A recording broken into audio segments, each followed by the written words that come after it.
Assalamualaikum warahmatullahi wabarakatuh. Saya mahasiswa Siber Muhammadiyah, jurusan Hukum. Kali ini saya akan membahas seputar peran diplomatik pemerintah Indonesia dalam perlindungan korban TPPO. TPPO adalah tindak pidana perdagangan orang, berkembang menjadi sebuah kejahatan transnasional organisasi yang kompleks dan mengancam hak asasi manusia secara global di Indonesia, di mana Indonesia memiliki posisi rentan baik sebagai negara asal transit bagi para korban karena modus operandi kejahatan ini yang melintasi batas kedaulatan negara, mulai dari eksploitasi tenaga kerja migran hingga sindikat penipuan daring di kawasan Asia Tenggara. Maka perlunya penegakan hukum domestik yang harus menyeluruh. Oleh karena itu, dibutuhkan peran diplomatik pemerintah Indonesia menjadi instrumen yang sangat krusial dalam membangun kerjasama bilateral dan regional guna memperkuat perlindungan warga negara. Kemudian perlunya kita mengharmonisasikan regulasi internasional. Dan yang terakhir tentunya memastikan kehadiran negara dalam setiap penanganan kasus TPPO demi menjamin keselamatan dan keadilan bagi para korban di luar negeri. Selanjutnya, dari tadi kita bicara TPPO, apa itu sebenarnya TPPO?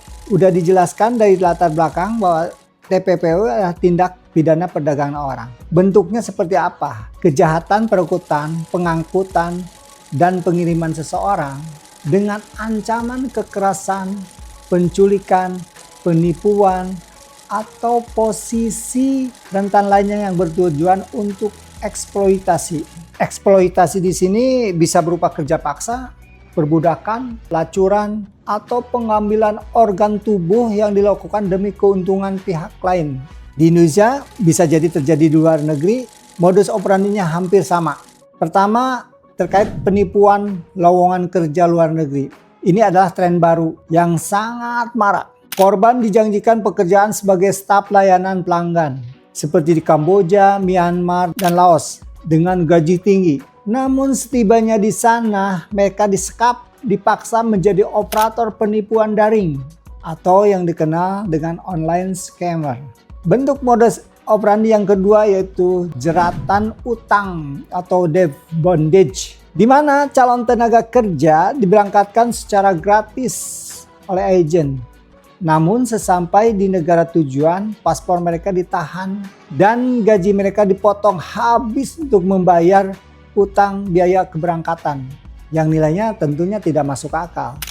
Kemudian yang ketiga yang perlu diperhatikan modus operandi dari TPPO itu adalah pemalsuan dokumen. Ini sering terjadi di mana agen ilegal mengubah identitas korban atau status kesehatan agar bisa dikirim sebagai buruh migran melalui jalur non-prosedural tanpa perlindungan hukum yang sah. Dan terakhir, modus operandi dari TPPO yang sering terjadi yaitu kedok program magang, di mana mahasiswa atau pelajar yang dijanjikan program magang ke luar negeri yang berkaitan dengan pendidikan mereka, namun nyatanya mereka dipekerjakan sebagai buruh kasar di pabrik. Selanjutnya yang perlu diperhatikan dari peristiwa adanya TPPO adalah dasar hukum pelanggaran TPPO. Dasar hukum ini upaya untuk menjerat para pelaku dan para tindak pidana TPPO itu sendiri. Nah, di sini ada dua. Pertama, landasan hukum, kedua landasan hukum internasional. Untuk landasan hukum nasional ada Undang-Undang Nomor 21 Tahun 2007 tentang pemberantasan tindak pidana perdagangan orang. Ini adalah dalam ilmu hukum lex specialis, hukum khusus yang menjadikan payung hukum utama. Undang-undang ini mengatur secara detail mulai dari definisi, unsur-unsur pidana, sanksi bagi pelaku, individu maupun korporasi, hingga hak-hak korban seperti restitusi dan rehabilitasi. Ada juga di Undang-Undang Nomor 1 Tahun 2023 atau KUHP nasional ya. Nah, Kitab Undang-Undang Hukum Pidana yang baru juga menyerap ketentuan mengenai perdagangan orang, khususnya pasal 2 Undang-Undang 21 garis miring 2007 Ini sifatnya mengharmonisasikan sanksi pidana dalam sistem hukum Indonesia.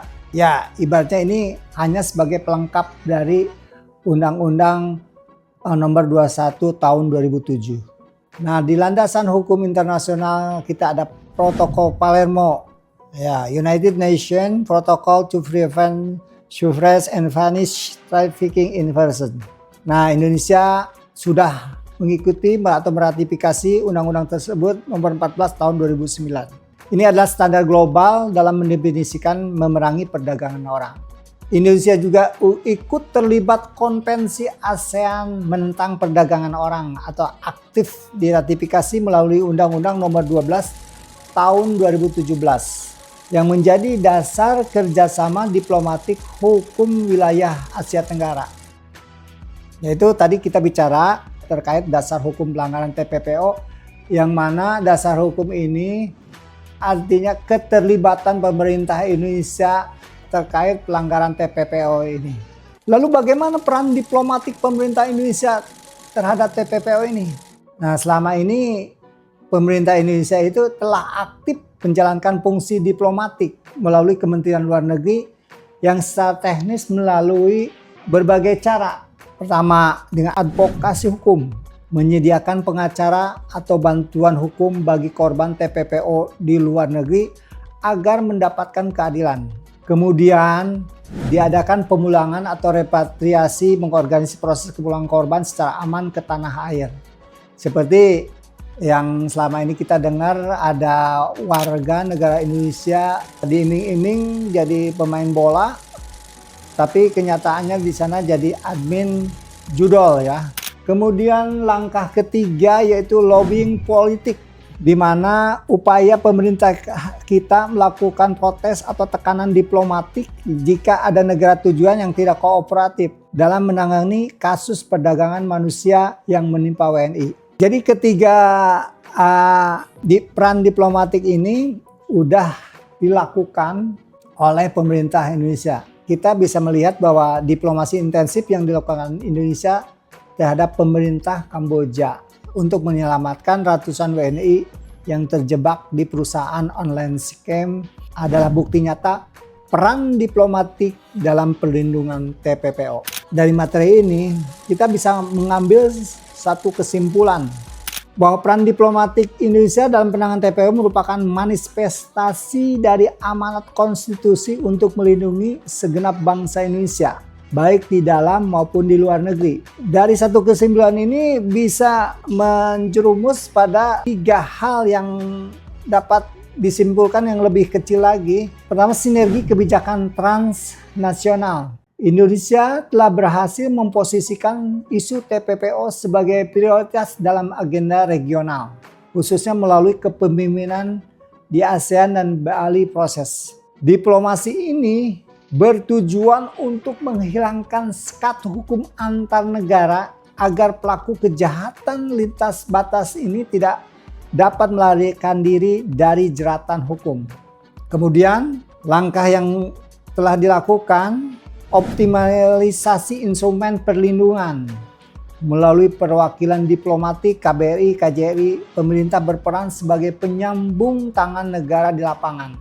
Hal ini dilakukan melalui negosiasi MOU ketenagakerjaan, penyediaan bantuan hukum bagi korban, hingga penguatan kerjasama intelijen keamanan untuk membongkar sindikat perdagangan orang. Nah, yang ketiga, respon terhadap modus baru. Karena TPPO ini makin diberantas, makin banyak modus-modus barunya. Maka peran yang telah dilakukan oleh pemerintah kita itu, diplomasi Indonesia telah bertransformasi, akan selalu bertransformasi untuk menghadapi tantangan cyber TPPO. Ini terlihat dari keberhasilan menyelamatkan ribuan WNI dari sindikat online scam di kawasan Asia Tenggara melalui tekanan diplomatik dan koordinasi kepolisian antar negara. Demikian presentasi kali ini. Wassalamualaikum warahmatullahi wabarakatuh.